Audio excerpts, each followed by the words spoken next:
buenos días. Comenzamos en esta mañana 5 de mayo de este año 2018 con muchísima lluvia. Venimos con días tremendos de lluvia, así que los saludamos y queremos acompañarlos en esta jornada para entretenerlos, para informarlos, para como siempre estar haciendo valer los derechos de todos los ciudadanos y todas las ciudadanas de Morón. Como siempre arrancamos este programa con que nos acompaña siempre Abraham Leonardo Gag, el defensor del pueblo, Enrique Pochet, que están hoy un poco retrasados por lo que decíamos recién, día complicado para viajar y para llegar. Pero bueno, los saludamos y los invitamos entonces a acompañarnos hasta el mediodía por FM en Tránsito, la 93.9 del dial, y también pueden escucharnos a través de la web por www.comunicacionsocial.org.ar. Y como cada sábado elegimos un tema y este va a ser en el día de hoy el tema de los derechos como televidentes y como radioescuchas que tenemos. Por eso invitamos a la Defensoría del Público y a una de sus representantes que después vamos a invitar para charlar sobre estos temas. Ahora vamos a una breve pausa y luego regresamos con el Defensor del Pueblo.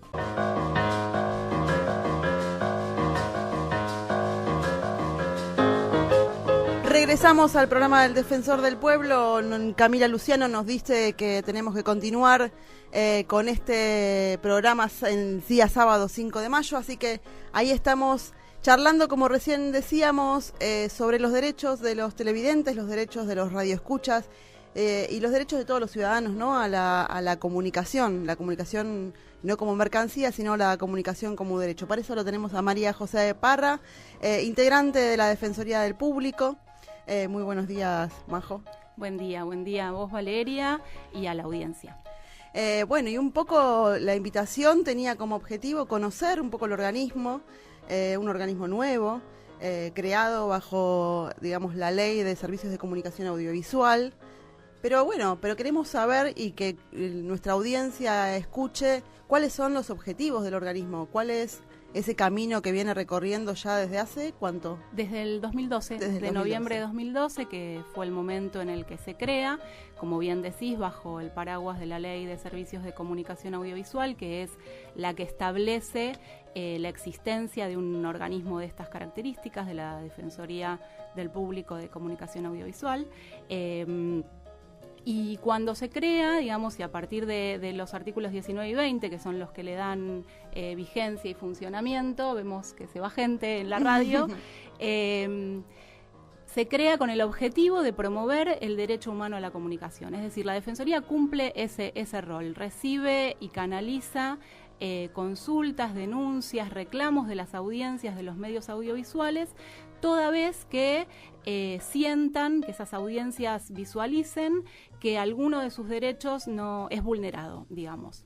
Y cuando hablamos de vulneración de derechos, ¿hablamos de qué tipo de vulneración? O sea, el derecho contra... Hablamos, digamos, en principio de lo que hablamos es del derecho humano a la comunicación, ¿no? Que esto implica varias cosas. Por un lado, implica la posibilidad de la ciudadanía de informarse, de participar, de opinar, digamos, no solamente de informarse y de ser, si se quiere, receptores de medios audiovisuales, de radio y de televisión, sino también de participar en esos medios de comunicación. Entonces, cuando hablamos de vulneración del derecho humano a la comunicación, hablamos como de esta cuestión particular, que es compleja, digamos, que no tiene solamente que ver con el momento en el que estamos frente a una tele o nos encontramos escuchando la radio, sino que es más amplio. En lo concreto implica que las personas, digamos, pueden sentir que no se respeta la integridad física de una persona, o que hay situaciones de discriminación para con alguna persona en particular o para con un grupo social, que no se respeta la diversidad, que no se respetan las identidades de género. Que no se protege a niños, niñas y adolescentes, que su palabra es vulnerada o descalificada en los medios audiovisuales, situaciones, digamos, de administración también vinculadas con el espectro radioeléctrico, digamos, de cómo se administra ese espectro. Sobre esas cuestiones también recibimos consultas, recibimos reclamos, recibimos denuncias. Sobre cuestiones también vinculadas al acceso a los medios, es decir, cuando algún colectivo o algún grupo social ve vulnerado su derecho a comunicarse o expresarse en los medios audiovisuales, también puede recurrir a la Defensoría del Público. Es decir, existen un montón de situaciones a partir de las cuales las personas pueden recurrir al organismo. No, es muy interesante porque también habla de esta cuestión de la pluralidad de voces, que tanto se ha escuchado en algún momento, pero que tiene que ver con esto. Vos hablabas del acceso a los medios audiovisuales, el acceso a toda la información en todos los colectivos y todos los ámbitos sociales. Realmente el organismo tiene una función interesante para la sociedad como derecho, ¿no? Y bueno, pero aparte esa es una de las puntas, pero aparte tiene un montón de otros. Tiene muchas líneas de trabajo, porque en ¿no? realidad, abordar el derecho humano a la comunicación implica abordarlo desde distintas aristas. Y una de ellas, una es la que tiene que ver con la protección del derecho en sí misma, a partir de la recepción de los reclamos y de las denuncias, pero también implica poder abordar el tema desde una perspectiva pedagógica. Para lograr lo que nosotros denominamos como ciudadanía comunicacional, ¿no? O sea, poder sensibilizar en torno a este tema, porque lo cierto es que fundamentalmente cuando desarrollamos actividades de promoción en diversos ámbitos, lo que evaluamos es que muchas veces las personas desconocen que tienen estos derechos, que pueden recurrir a la Defensoría o a un organismo público de estas características cuando en la tele o en la radio suceden ciertas cosas.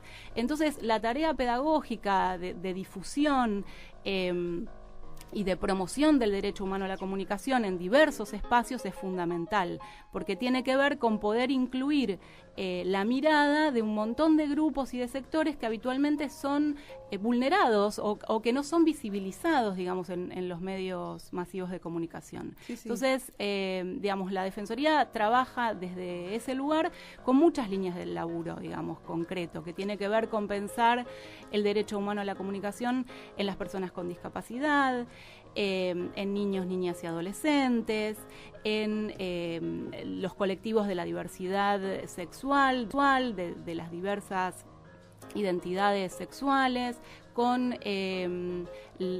grupos vinculados que también están amparados en la ley, que tienen que ver con la posibilidad de los pueblos originarios de acceder a sus propios medios de comunicación. En ese sentido hay líneas de trabajo específicas que acompañan la formación y el desarrollo de esos medios, línea de trabajo vinculada con erradicar toda forma de violencia contra las mujeres en el ámbito, obviamente, de los medios de comunicación.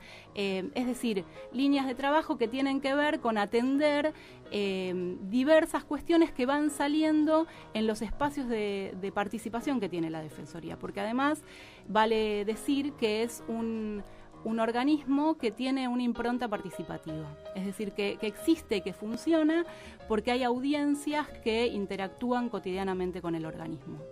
Y creo que es necesario aclarar que también es un organismo federal, ¿no? Sí, totalmente. Está en todo el país, tiene sedes en todos los países y aparte recorre todo el país con estas líneas de acción que tienen que ver con esto, con promocionar el derecho humano a la comunicación y la posibilidad de que todos y todas tengamos voz, ¿no? Totalmente. Tendríamos que haber empezado por ese lado, Es un organismo federal, es estatal, sí, por supuesto, es autárquico, es autónomo, o sea, tiene autonomía de los poderes políticos, del poder ejecutivo,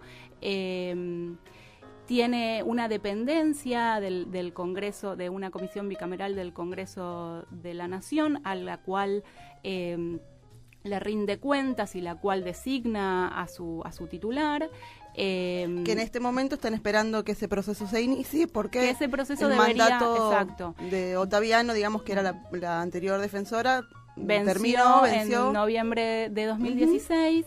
Luego de cumplir su mandato, y no se inició el proceso que establece la ley para designar a un nuevo titular que tiene esas características. Pero de todas maneras el organismo funciona perfectamente porque tiene una firma delegada, o sea, la comisión bicameral no inició ese proceso, que es un proceso que lleva su tiempo, que tiene características particulares, que es participativo. Ese proceso no se inició, pero se designó a, digamos, una firma delegada, que es la de la actual directora de Protección de Derechos, la doctora María José Gembe, para la posibilidad de desarrollar actos, lo que se denomina actos conservatorios. Que esto posibilita, digamos, si bien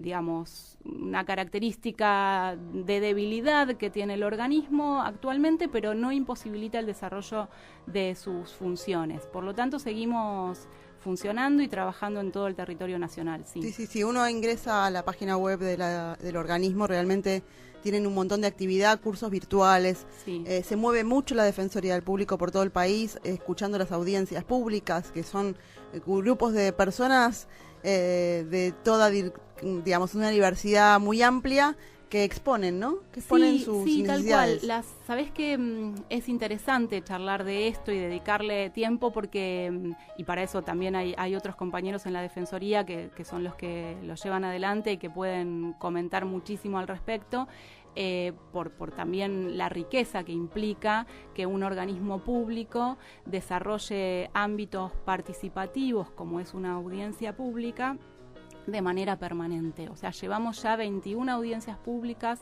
en estos años de funcionamiento, desde 2012. Para este año están previstas, ya se hizo una y están previstas 3 más en todas las regiones del país, porque la ley marca que la Defensoría del Público debe realizar audiencias públicas en todas las regiones del país. Entonces esto lo realiza de manera sistemática desde sus orígenes. Esto es muy novedoso a nivel estatal, porque, bueno, en principio porque no estamos muy acostumbrados a que el Estado convoque, digamos, a la ciudadanía a escuchar qué es lo que la ciudadanía tiene para decir, ¿no? Y en este caso puntual, obviamente, la Defensoría convoca para evaluar el funcionamiento de los medios audiovisuales. Y se hacen convocatorias amplias, hay todo un protocolo, digamos, y una reglamentación de audiencias públicas que lo que básicamente plantea es esto, ¿no? Una convocatoria amplia, con buena publicidad, con buena difusión, que permita que todo aquel o aquella que quiera pueda participar de manera individual o colectiva.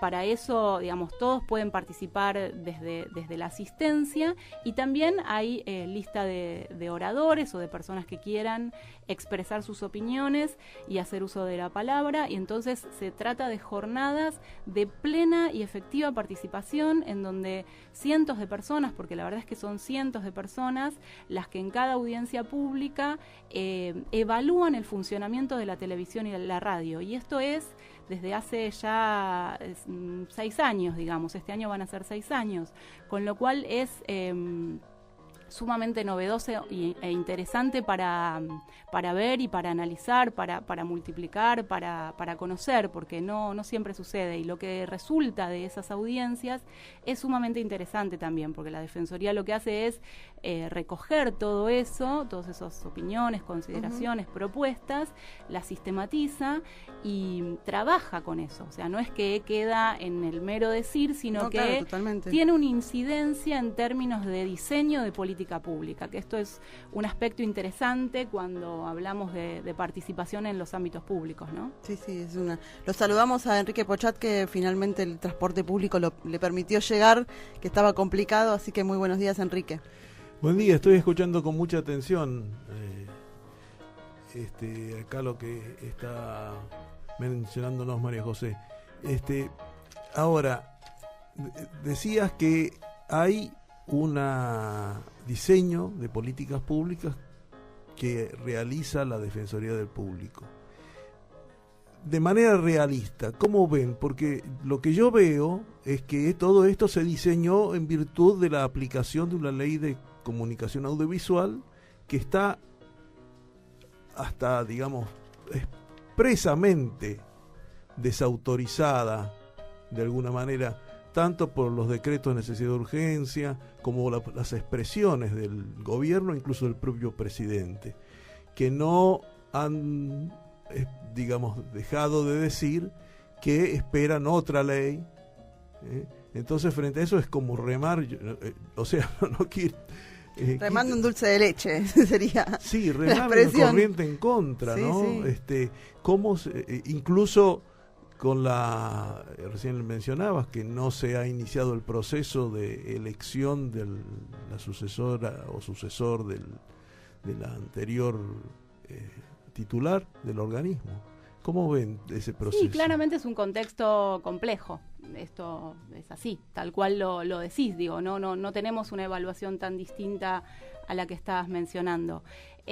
Aún así, digamos, lo que sí el organismo se ha planteado es que, digamos, por lo menos los artículos que tienen que ver con la Defensoría del Público y muchos otros que también hacen a la tarea cotidiana, siguen vigentes. Es verdad, es una ley que...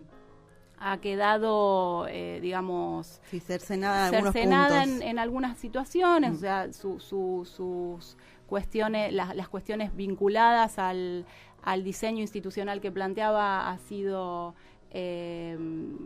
modificado, cuestiones vinculadas a los artículos antimonopólicos también, digo. Todo eso es cierto, pero también es cierto que los artículos vinculados con la Defensoría del Público y que hacen al trabajo cotidiano siguen vigentes. Y en ese sentido, la Defensoría funciona, desarrolla acciones, tiene presupuesto, tiene... una firma delegada, es decir, tiene una titularidad que permite el funcionamiento, no diría pleno, porque claramente, digamos, pleno sería en el caso de que se hubiese iniciado el proceso que corresponde según ley, pero aún así estamos funcionando y el objetivo es seguir, digamos, promoviendo el derecho humano a la comunicación, porque eso es lo que se establece y porque además existen muchas experiencias en Argentina que trabajan este tema. Digamos, y existen ámbitos internacionales que abordan este tema y existen organizaciones de derechos humanos que también abordan este tema. Entonces, existe un entramado institucional con quienes poder articular y sostener cotidianamente la tarea. Sí, defender sobre todo también no solo la ley, sino el concepto de este derecho humano a la comunicación y defender lo que sea que haya todavía de la ley de servicio de comunicación audiovisual, que es muy interesante. Si uno se quiere tomar el tiempo para leer la ley, realmente es muy interesante y ojalá se pueda volver a aplicar porque en su totalidad, porque también es muy importante para como país y como nación que se aplique completamente. Eso es una opinión personal, pero... y en principio, recién decías antes que cualquier ciudadano o ciudadana podía denunciar cuando se vulnera un derecho de niños, niñas y adolescentes, derecho contra los colectivos de diversidad sexual, contra... ¿Cómo es ese proceso y qué acciones tiene en su poder la Defensoría del Público para...? Bueno, sabés que es interesante también que aquellas personas que quieran conocer más, además de lo que podemos conversar acá, es muy pedagógico, digamos, y didáctico. Tenemos en la página del organismo algunos videitos muy cortos que relatan casos resueltos por la Defensoría y que justamente dan cuenta de cuál es el universo, este universo de cosas que se pueden reclamar o que se pueden denunciar y cómo hacerlo. La verdad es que yo invito a que se vean esos videos porque son sumamente ilustrativos de la tarea del organismo. Pero más allá de eso, y como estamos en radio, puedo contarles que, por ejemplo, hemos tenido, me parece que es bueno hacerlo con un ejemplo porque se va a entender mucho mejor. Hay un caso en el cual que es interesante porque es una noticia que se dio en un noticiero a partir de la cual, digamos, el noticiero abordaba maltratos que niños y niñas habían recibido en un jardín de infantes. Y para ilustrar esa noticia, que tenía que ver, digamos, con la situación en un jardín y qué es lo que había pasado, utilizó imágenes que sacó de las redes sociales, videos que sacó de las redes sociales en donde se ve a maestras de otro jardín de infantes interactuando con niños y niñas de otro jardín de infantes. Una de las protagonistas de estos videos que fueron emitidos en este noticiero es la que hace la denuncia por su uso de imagen, o sea, porque en realidad se utilizó una imagen, un video que nada tenía que ver con la noticia para dar cuenta de una situación completamente ajena. Bueno, obviamente la Defensoría tomó cartas en el asunto, inició el proceso que habitualmente se desarrolla en estos casos, que es tomar la denuncia y que las áreas, digamos, con incumbencia, que es el área de protección de derechos específicamente, el área de investigación también, o sea, el equipo de trabajo conformado por abogados, pero también por personas, digamos, con conocimiento, con fuertes conocimientos en comunicación, que pueden hacer un análisis de la pieza en términos jurídicos, pero también comunicacionales, analizan todo ese material y efectivamente evidencian que hay una vulneración de derechos, y en esos casos lo que se hace es entablar un diálogo con el medio de comunicación. A veces es, digamos, son los periodistas, otras veces los responsables o dueños de los medios, digo, según el caso, se evalúa quién es el interlocutor responsable, ¿no? Y se inicia un proceso que es interesante, porque los mismos medios de comunicación terminan reconociendo que no hay, digamos, una cuestión sancionatoria, sino que hay un encuentro que permite reflexionar sobre eso que se produjo como noticia, y que permite a los mismos periodistas o a los mismos gestores, digamos, de la noticia o del hecho comunicacional, analizar su propia práctica. Y esto es sumamente interesante y tiene que ver también con esta perspectiva de trabajo que tiene la Defensoría, que no solamente está orientada a la ciudadanía que escucha o mira, que escucha radio o mira televisión, sino también con los propios comunicadores y comunicadoras que muchas veces a la hora de agarrar un micrófono o de plantarse frente a una cámara de televisión desconocen qué cosas pueden hacer y cuáles no, y cuál es la responsabilidad social que implica situarse en un medio de comunicación y tener la palabra para dar una noticia o analizarla, digamos. Sí, es fundamental eso.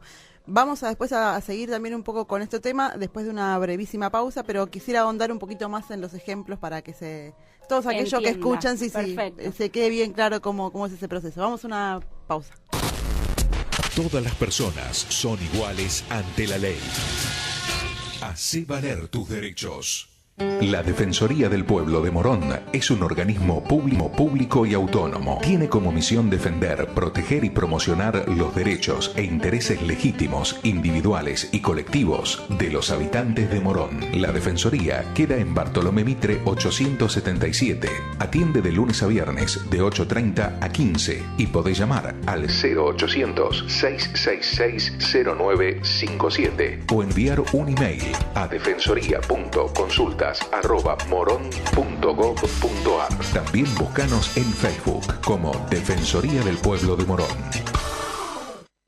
Todos tenemos derecho a peticionar ante las autoridades. Hacé valer tus derechos.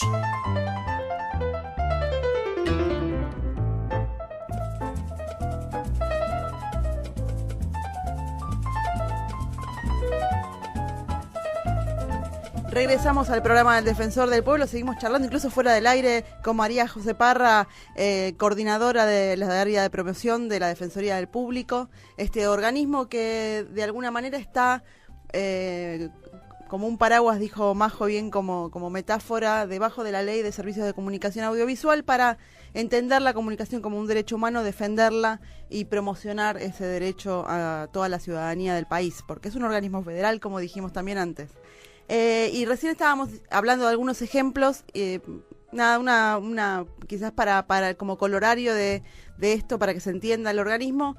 Hubo una denuncia, por ejemplo, de una publicidad en la televisión abierta sobre creo que una cerveza, sí. Que ponía nombres de mujer a huracanes, digamos, sí. O sea, hacía un paralelismo entre las mujeres en sus relaciones con varones, con los huracanes que arrasaban con todo. Uh-huh.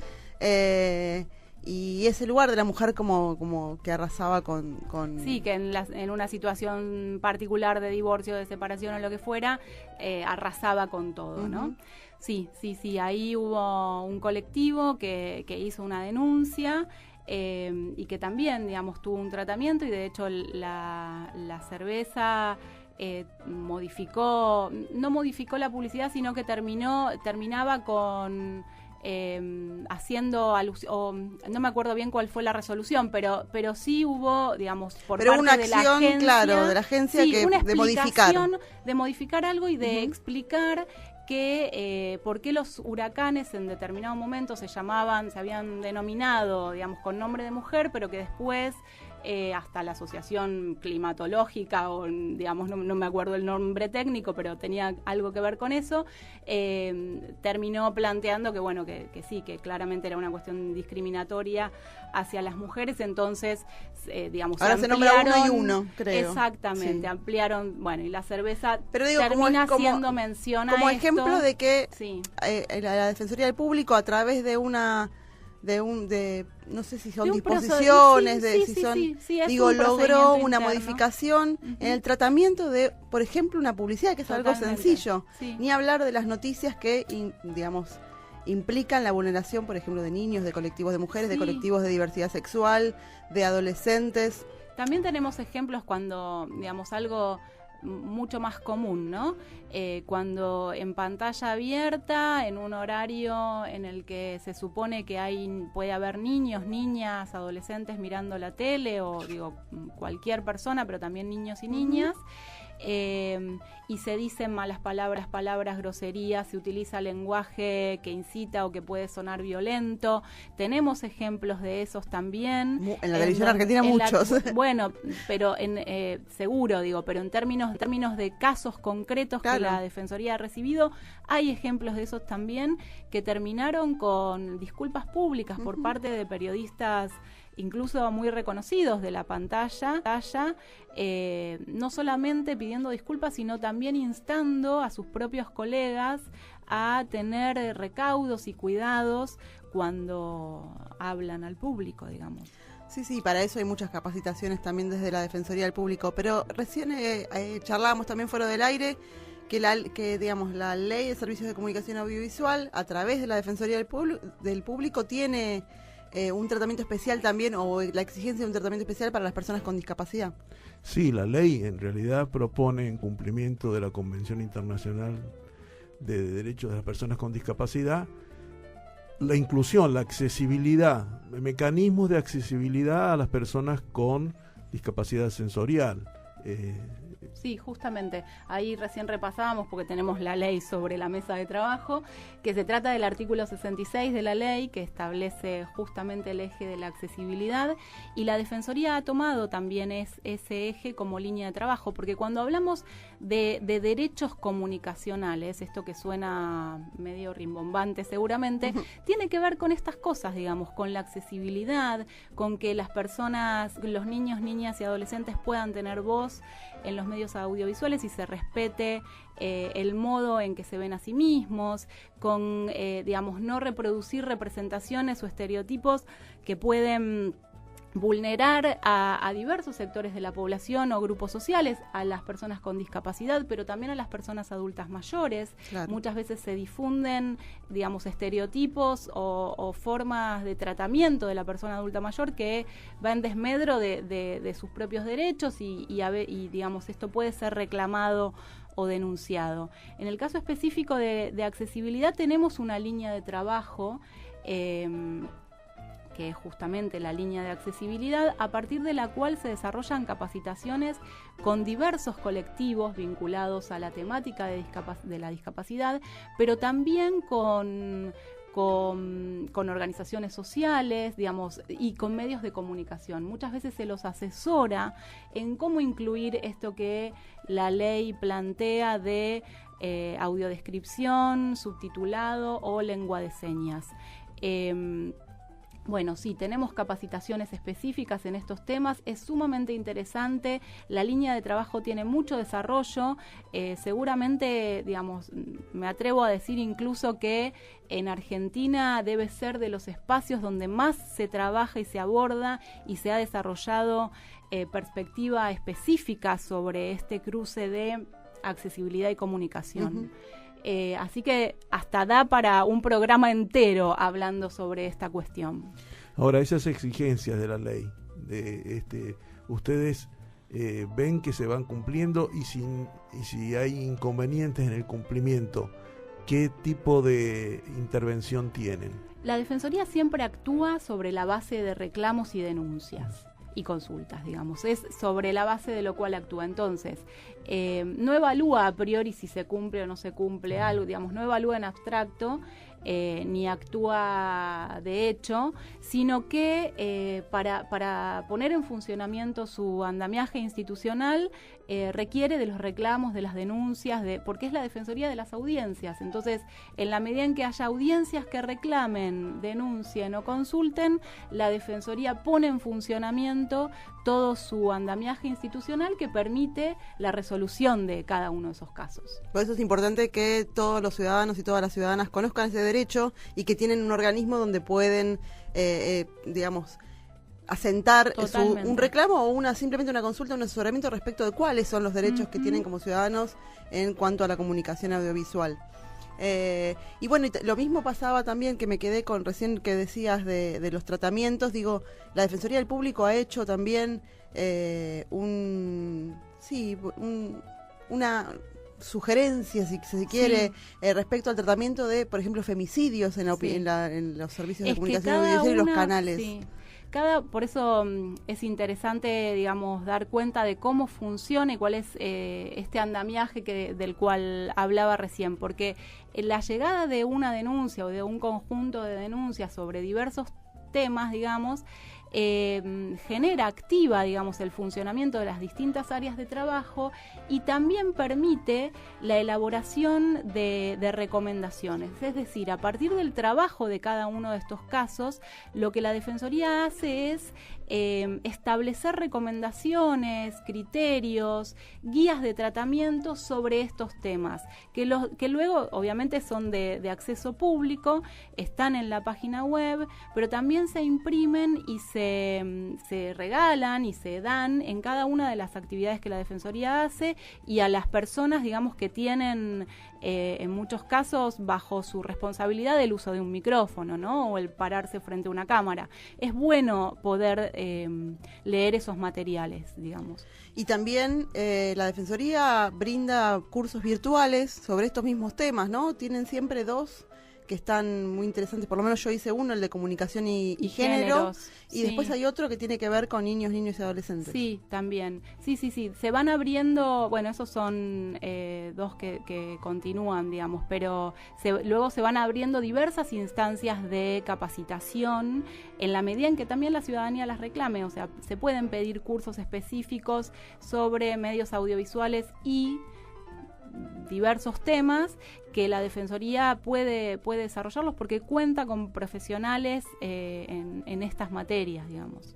Por eso, o en estas líneas de trabajo de las cuales hablábamos antes, ¿no? Y para acceder a toda esa información y para canalizar los reclamos, ¿cómo pueden hacer? ¿Cómo podemos acercarse a la Defensoría personalmente? Estamos en la ciudad de Buenos Aires, Alsina 1470, ahí cerquita del Congreso.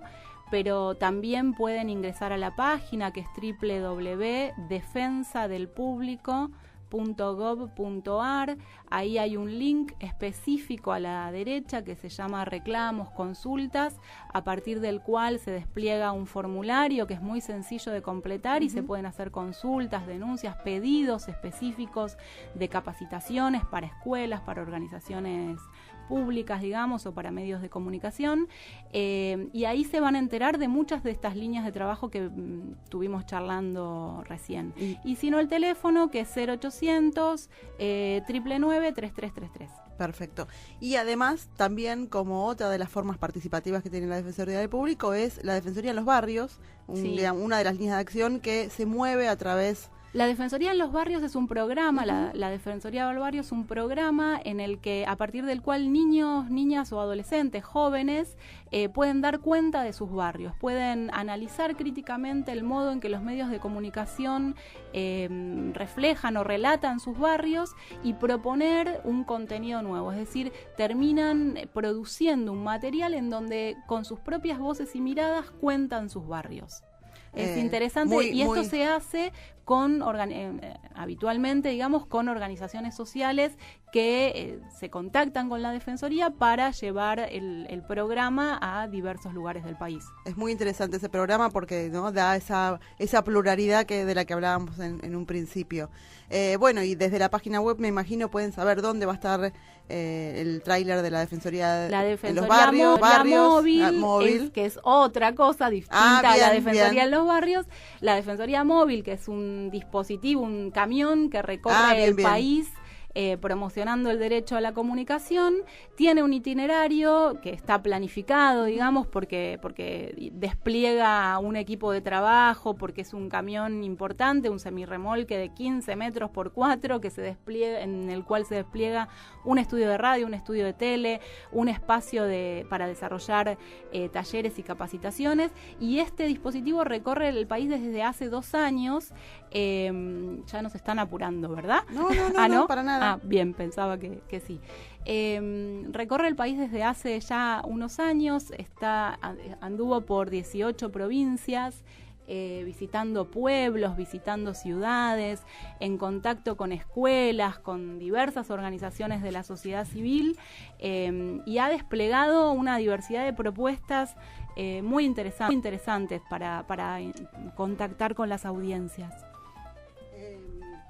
Bueno, por eso es muy interesante todas las propuestas y todas las líneas de acción que tiene la Defensoría del Público. Para eso invitamos a todos nuestros oyentes y a acercarse a esta página web, acercarse a la Defensoría del Público, conocer cuáles son sus derechos y también defender la comunicación no como mercancía, sino la comunicación como un derecho humano, donde todas las voces son y pueden ser visibles. Así que en ese sentido agradecemos tu visita de hoy porque nos ha ampliado mucho la información respecto no solamente a este organismo, sino a los derechos ciudadanos que tenemos todos y todas.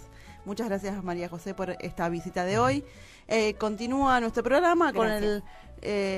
Con hoy muy rara la organización de este programa porque acaba de llegar el defensor del pueblo de Morón, Abraham Leonardo Gac, con este día complicadísimo. Así que vamos a escuchar su palabra como cada sábado. Muy buenos días. Buen día. ¿Me toca a mí? Acabo de desembarcar. Así si no, quiero ir a una breve pausa y volvemos. Vamos a una breve pausa y enseguida regresamos. Todos tenemos derecho a un ambiente sano. Hacé valer tus derechos.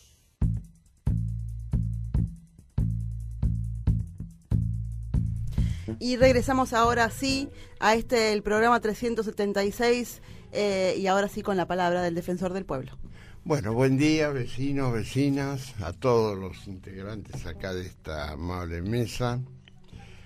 Realmente uno no sabe cómo empezar este resumen rápido de la semana, porque esta ha sido una semana atípica.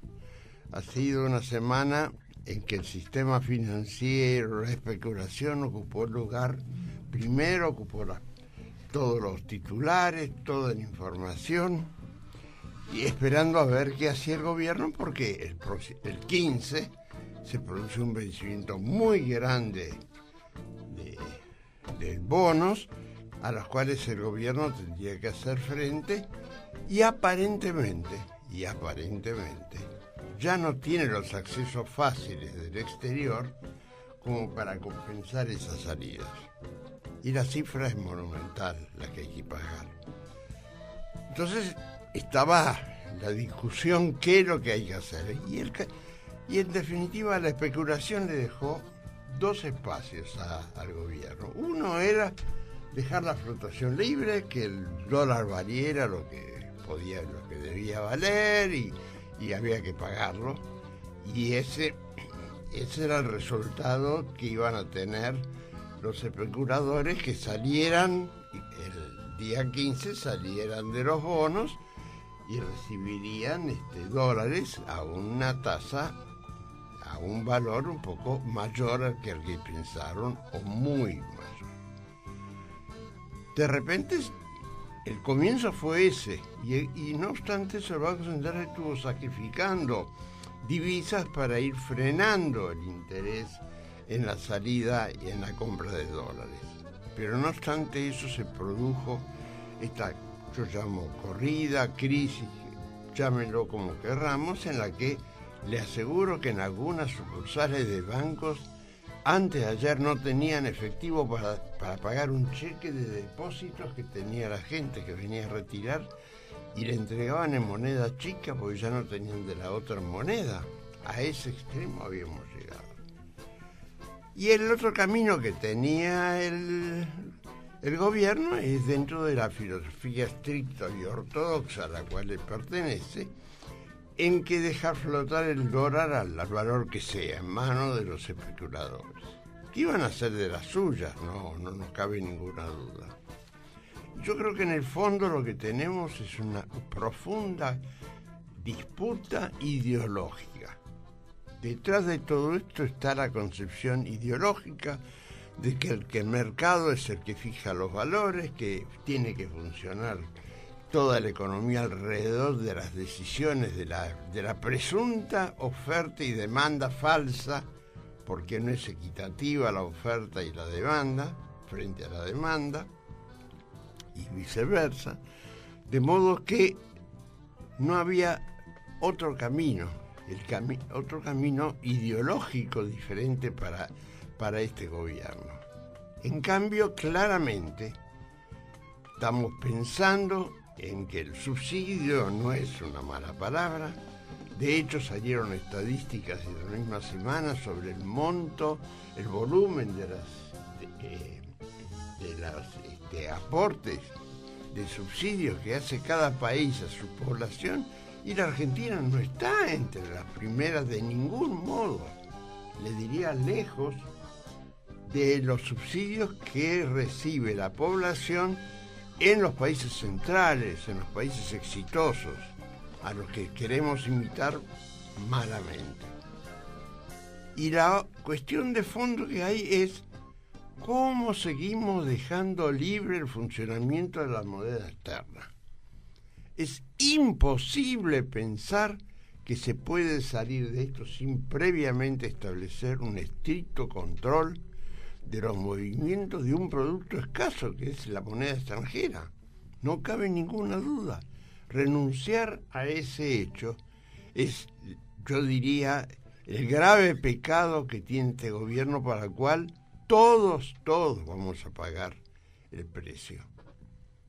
Y lamentablemente estoy pensando que esta suba de la moneda la logró bajar un poco el gobierno mediante una venta importante de divisas, pero de todos modos, claramente tengo la sensación que muchos de los funcionarios que en este momento se rajan las vestiduras son beneficiarios de ese incremento de la relación de peso-dólar que se está operando.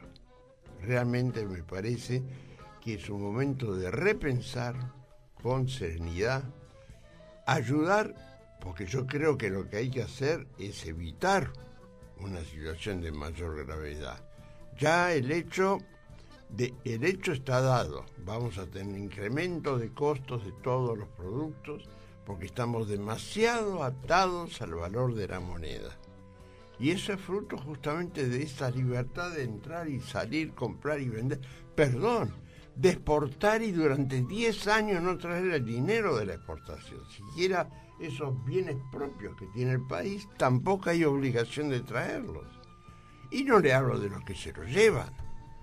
La salida al exterior, lo que llamamos fuga de capitales, que no siempre es fuga, es pago de intereses, pago de utilidades que tienen las empresas, pero de todos modos hay una buena porción de salida de moneda ilegal. De modo que me parece que estamos frente a una situación en la cual invitamos y deseamos, en definitiva, que el gobierno modifique esos principios básicos y establezca un estricto control de cambio. nos quejábamos, no yo, pero se quejaba mucho la gente del cepo, que no podía comprar dólares aunque no tuviera dinero para comprar dólares. Pero no obstante se unía a una publicidad mediática que introdujo la palabra cepo como una mala palabra. Y esto lamentablemente no es así. Y ahora lo estamos viendo. Y cada uno que se haga una pregunta, ¿cómo vivía mejor? Si vivía con el cepo mejor que sin el cepo. Gracias. Muy bien. Gracias, Abraham, por sus palabras, y inmediatamente, porque ya nos queda muy poquito tiempo, continuamos entonces con la columna habitual de Enrique Pocható intitulada Marx. Hoy se cumplen 200 años del nacimiento de Carlos Marx en Treveris, Alemania, el 5 de mayo de 1818. Marx es uno de los hombres que mayor influencia ha tenido en la historia desde el siglo XIX hasta la actualidad. Su obra comprende sus estudios críticos sobre la economía capitalista y sus leyes de funcionamiento, en especial El Capital, una obra monumental publicada en 1867. Quien quiera entender con profundidad el régimen capitalista y también la necesidad de superarlo como estadio del desarrollo económico-social de la humanidad, no puede prescindir de esas elaboraciones de Marx. Están también sus numerosos escritos filosóficos. Marx combatió los enfoques idealistas de la historia. Al mismo tiempo, superó una concepción mecanicista del materialismo y lo elevó a un nivel superior, al incorporarle las herramientas de la dialéctica, construyendo así una síntesis de construcción del pensamiento para comprender la realidad, la que llamamos el materialismo dialéctico. Está finalmente el cuerpo central de sus ideas, el que ordena todas sus múltiples y complejas elaboraciones, Marx como militante revolucionario. En una obra escrita en 1845, cuando tenía 27 años de edad, las tesis sobre Feuerbach, Carlos Marx señalaba: hasta ahora los filósofos se han limitado a interpretar el mundo, pero de lo que se trata es de transformarlo. Esta transformación debe ser construida sobre cimientos sólidos, de ahí la necesidad de un estudio científico de la realidad. Marx, junto con Federico Engels, su amigo y camarada de elaboración teórica, política y militancia a lo largo de su vida, propusieron lo que llamaron socialismo científico. En el siglo XIX, los nuevos modos de producción, comunicación y distribución habían creado una enorme riqueza, sobre todo en los países más adelantados de Europa.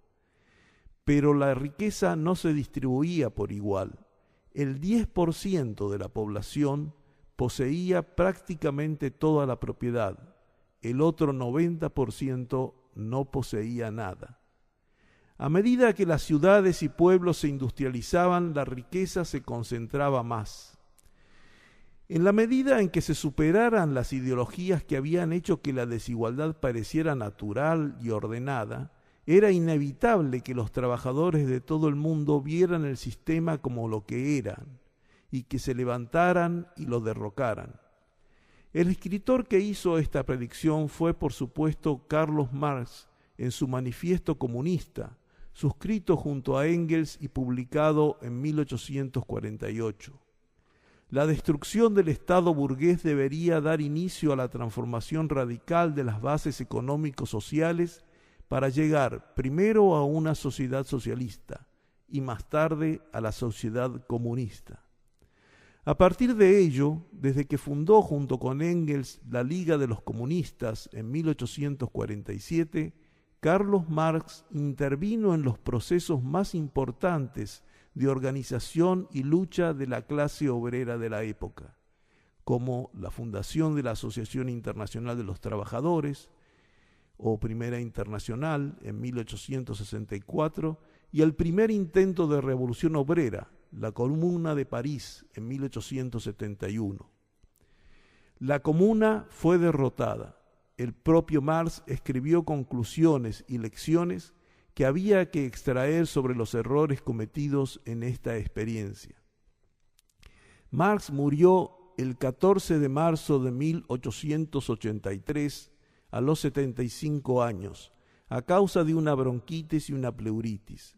Seguramente influyó en el decaimiento de su salud la muerte en 1881 de Jenny von Westphalen, Jenny Marx, su esposa durante 40 años, madre de 6 hijos, 4 de ellos fallecidos a muy corta edad, con quien compartió vida familiar, militancia revolucionaria, persecuciones políticas y agobios económicos. Marx llegó a vivir hasta en 4 países. Nació en lo que entonces era el reino de Prusia, actualmente Alemania, pero sus revolucionarias ideas y su dedicación al periodismo lo llevaron a él y a su familia a cambiar a menudo de país de residencia. Vivió en París desde 1843 a 1845, más tarde sería expulsado y tuvo que emigrar a Bélgica, a Bruselas, país del que también tuvo que huir en 1848. Luego, tras otro breve paso por París y una accidentada estancia en Colonia, en Alemania, acabaría instalándose en Londres en 1849, su hogar hasta su muerte. La observación del papel que las ideas religiosas jugaban en el proletariado de su época llevaron a que Marx considerara la religión como el opio del pueblo, una forma de adormecer a las masas por parte de la clase dominante. Es notable que Carlos Marx proviniese de una familia religiosa. Su abuelo paterno fue rabino de Treveris y el materno un rabino holandés. Su padre luego formó parte de la Iglesia Luterana de Alemania. Desarrollando las concepciones de Marx y aportando nuevas consideraciones, una nueva generación de los seguidores de sus teorías dirigiría en Rusia en 1917 la primera revolución triunfante que se propuso la construcción del socialismo en un Estado conducido por los comités de obreros, campesinos y soldados. El balance de esta experiencia y su curso posterior siguen siendo hoy objeto de intenso debate, pero es parte inseparable del largo camino que inició Marx. Luego del desmantelamiento de la Unión Soviética y de la caída de los gobiernos encabezados por partidos comunistas en los países del este de Europa, los ideólogos del capitalismo plantearon en la década de 1990 que las propuestas de Marx habían sido definitivamente desahuciadas y que el capitalismo había triunfado. El curso posterior de la realidad capitalista mostró que, lejos de este diagnóstico, los análisis y conclusiones de Marx conservan vigencia y sus trabajos deben continuar siendo estudiados, como mínimo para comprender la realidad. Notablemente las ideas de Marx, pensadas particularmente para las sociedades industrializadas de Europa, fueron llevadas a la práctica en Rusia, en países del Asia como China, Vietnam, Corea del Norte o en la americana Cuba. También los movimientos de liberación en África estuvieron influidos por las ideas marxistas. A pesar de las transformaciones operadas en la organización económica de China, el Partido Comunista gobernante sigue considerándose heredero de las teorías del teórico alemán. 200 años después, debido a los enormes y profundos cambios de la sociedad humana, el nombre de Karl Marx es todavía respetado en todo el mundo y su teoría aún resplandece con la brillante luz de la verdad. El marxismo, como un amanecer espectacular, ilumina el camino de la humanidad en su exploración de las leyes históricas y en la búsqueda de su propia liberación, ha expresado el presidente chino Xi Jinping en una solemne ceremonia en el Gran Palacio del Pueblo por el bicentenario del nacimiento del filósofo alemán. Una estatua de Marx ha sido donada en nombre de China para ser erigida en Treveris, su ciudad natal. En síntesis, podemos afirmar que Karl Marx ha sido uno de los escritores políticos más influyentes en la historia. En la segunda mitad del siglo XX, casi la mitad de las personas de todo el mundo vivía en países gobernados por principios basados en las teorías de Marx. El ideal de justicia y libertad que anima a tantas personas en el mundo y la propuesta y la esperanza en su concreción es el tema de la canción del autor e intérprete chileno Julio Numhauser, El barco de papel.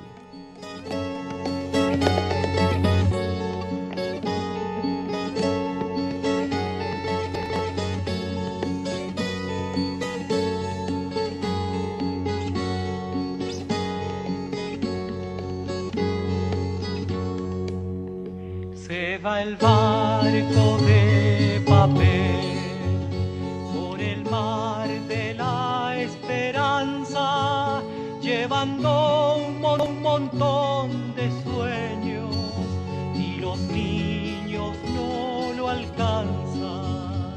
Se va, se va, se va y no volverá. Se va.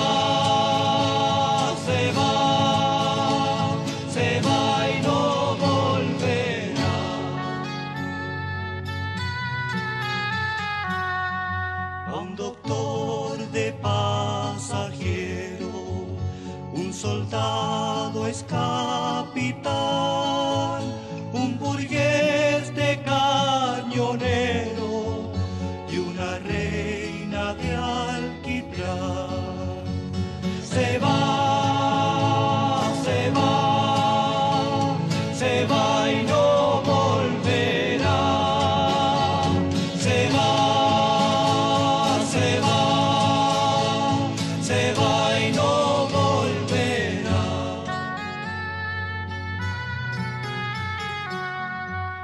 al barco a un obrero, a un artista, a un profesor, y también sube a esa niña que en la orilla se quedó, se quedó, se quedó. Se va, se va, se va y regresará.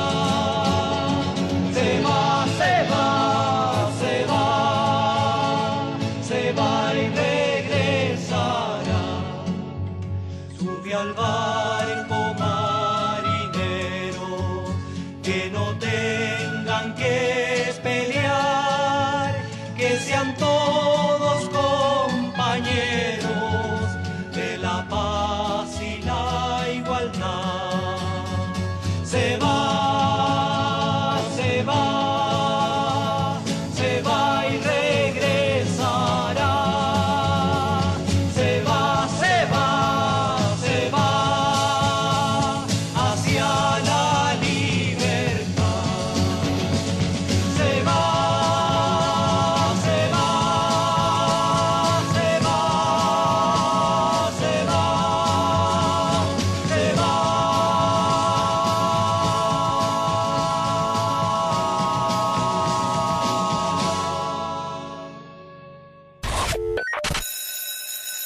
Tenemos derecho a enseñar y aprender.